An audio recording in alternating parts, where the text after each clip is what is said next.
Welcome to another episode of In the Nude. Today we're going to talk a little further about morality. Morality, and what I mean by that is like the constraint of how it applies to our life and our healing and how we view things, the Venn diagram of like this is a good action and this is a bad action. Like having a clean house is good and having a cluttered house is bad, and how that affects us, right? We have these boxes, these things that we like in our life. Let's dial it back, okay? In our world, control is like super nice, right?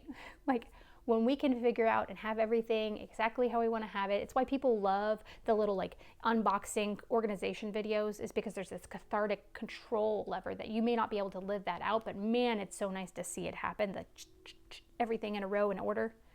There's this like deep seated desire for most everybody, specifically if you've had chaos in your life, if you've had these traumas that you weren't in control. The idea of having control, it's intoxicating. But the more we grasp at, the more that we try to control, the more we add uncontrol, disorganization in ourselves, dysregulation. Think about the number of times where you've seen somebody, where they're like a bridezilla, right? Or they're like a super controlling, like hovering mom, or there's a micromanaging manager, right? The more that person tries to seize control, right? The more that person tries to handle the situation, the more that person tries to like gain power, the more stressed out, the more chaotic, the more erratic their regulation, their body is, their feelings are. They're like, if you can see or feel people's energies, like it's undulating around them, right? The same thing is true in our own lives. And morality is just another constraint of trying to have control. Why do I say that? Morality is about action, right? It's about do's and don'ts. It's about boxes. But anybody who is older than, I don't know, say 5, has seen somebody take an action. Like, say, for example, you've seen a person give money to a homeless person, right? And that person just gives it and says, I hope you have an amazing day. And another person does and says the exact same thing. But you see and you know when that person does it, what they're thinking is, I'm so glad I'm better than you. Exact same action and exact same words. They might even mimic the same facial expressions. But there's some iffiness to it. There's some not necessarily good vibes feeling from it. In the same way, you've seen someone take an action that can look unkind. But in one scenario, you don't know the full extent. Example of this is very simple. It's a murder, right? When you kill somebody, death is sad. It's heartbreaking. But if that person was attacking you and you're self-defending yourself, there becomes these gray lines, right? But people like the clean, pretty boxes. It's why organized religions have so much judgment in them, because if I have all these boxes where everything goes very neat, and then you're messing up my boxes, I am feeling judged because I can't maintain all of my boxes, and I have all of this judgment, and if I have all this judgment, I need to push it outward to other people. The more someone is judging and saying judgmental things to another person, can you just pause and imagine if they're willing to say that to a stranger? Think about what's rolling around in their head. Think about how they talk and how they feel and what has been said to them that they reiterate and say in their brain. The way that people push out and show their actions is a reflection of what's inside. Think about little kids, right? A little kid who's preschool or early elementary school, they are a parrot. What they say to you, to another person, is what they're hearing. They are saying and repeating what they have been told. The actions and behaviors they're doing, most of them are parroted. Yes, there's nature that exists as well, but like words are being said that are being said behind closed doors and they're repeating them, right? The same thing is true with internal workings of adults. What comes out of their mouth is a result of where their brain is functioning, what their feelings and thoughts are having. So if they're sitting there in a world and they're pushing judgment out on other people, there is so much judgment happening on the inside. When someone is punching down and attacking another person, especially someone smaller, a bully, etc., the reason they're doing it is, one, it's not okay, no matter what the reason is, it's not okay, but the reason they're doing it is because they feel so worthless. The only way they can get a minute amount of feeling better about themselves is if they can step on top of you, step on top of that person. These morality boxes in which we live and see our life create this cage for ourselves. We put ourselves and lock ourselves in, and then we bolt the door and bolt the door and bolt the door and give excuses for the door. But the more we do it, the more we're locking ourselves in. So how do we undo it? How do we do something different? There's a level that you can do intellectualization of it, right? There's a level you can sit there and program your brain when you start having a judgmental thought, where you stop and try to put yourself in their shoes and try to come up with reasons that are rational and understandable for them to be taking those actions. Maybe the waitress is being snippy with you because they have an abusive boyfriend. Or maybe they just had a really bad conversation where their parents attacked them. Or maybe they just got chewed out by their boss, right? Like, you put yourself in their shoes and you come up with an understanding. You try to have the empathy of the other person, right? Or sympathy because you're putting yourself in their shoes, whatever. But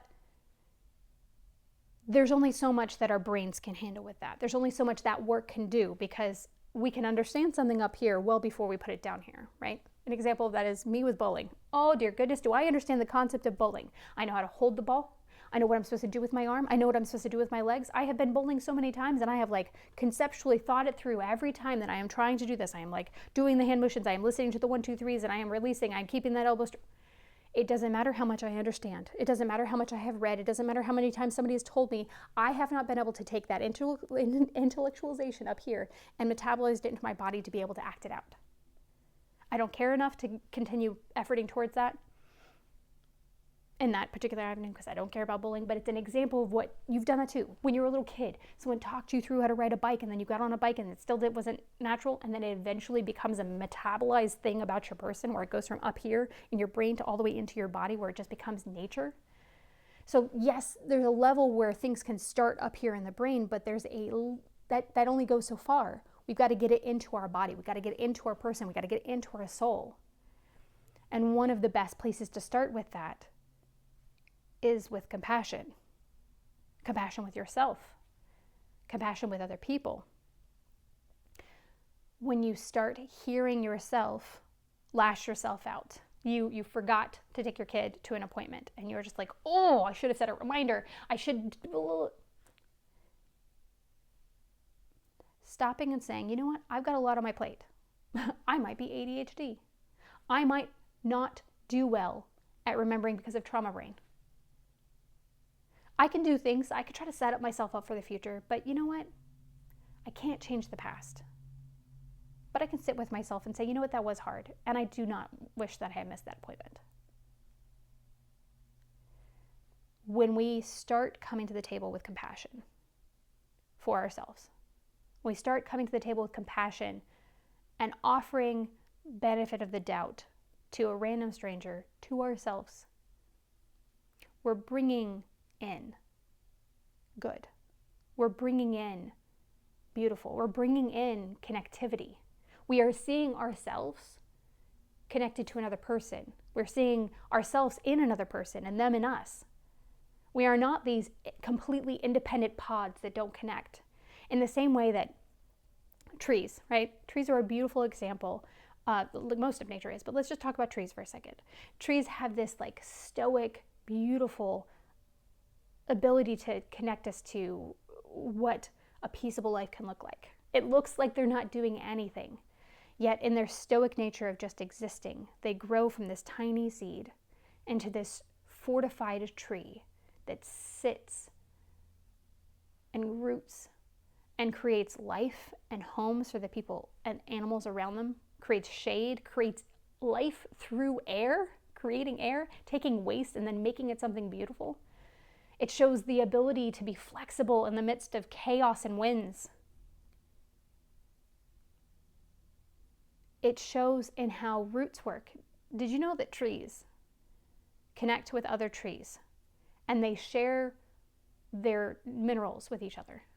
When there is a tree that is hurt, the trees around it come alongside it and offer it health, offer it wealth, offer it compassion. They share, they commune with each other. And the best way to counteract moralization is by counteracting what moralization is at its base. Moralization at its base is comparing and contrasting. It's shame. It's trying to have a box to be able to come to an arrival, to feel like you can have and gain somebody else's ability to see how good you are, to feel good about yourself. If we take away the shame, how we counteract shame is with empathy. How we counteract shame is with compassion. How we counteract morality is the same, because it's all right there. It's all that Venn diagram of constant vying for what we already have. We've experienced people not treating us well. And as a result of people not treating us well and people saying things to us about what isn't necessarily true about our worth, we take on this mentality that we're having to vie for something that we already have. You breathe. You are worthy. If you are feeling counteractive to that right now, if you're feeling that feels unsettling to you, stop and ask yourself, why? Why do I have to vie for my worth? The birds, have you ever watched them? They don't have a shelter over their head. They build it. They don't have clothes that they had to, like somebody had to buy for them. It was innately a part of them. They have to feed themselves, and they don't have a storehouse. They don't have a refrigerator or grocery stores to go to. And yet still, you'll see a bird rest. You'll see a bird play. You'll see a bird be. They're not vying for their worth. They know that they are. They're worthy of the worm. They don't ask the question if they should have it. They go and they get it because they know they're worthy of it. Nature speaks to the innate value and worth.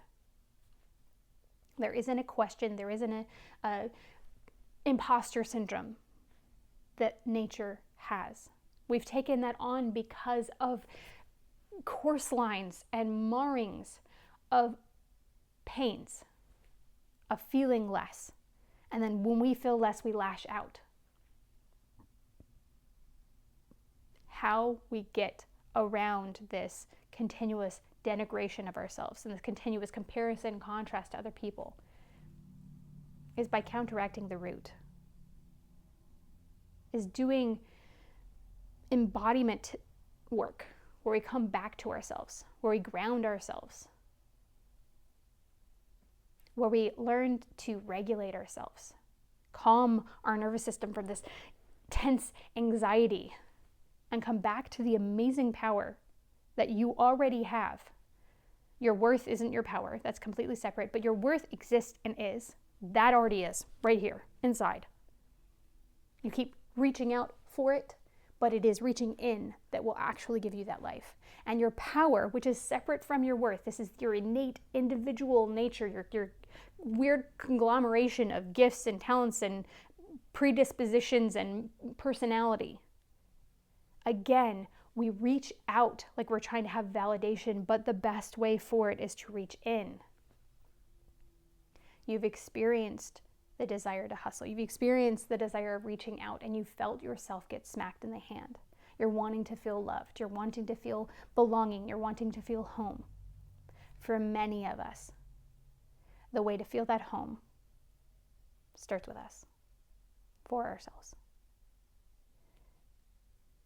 Most things in life that we're wanting to adjust and change can't adjust and change by sheer will. But it is a decision of submission, a decision of compassion, a decision of letting go of trying to vie, but accept what is. This is no different.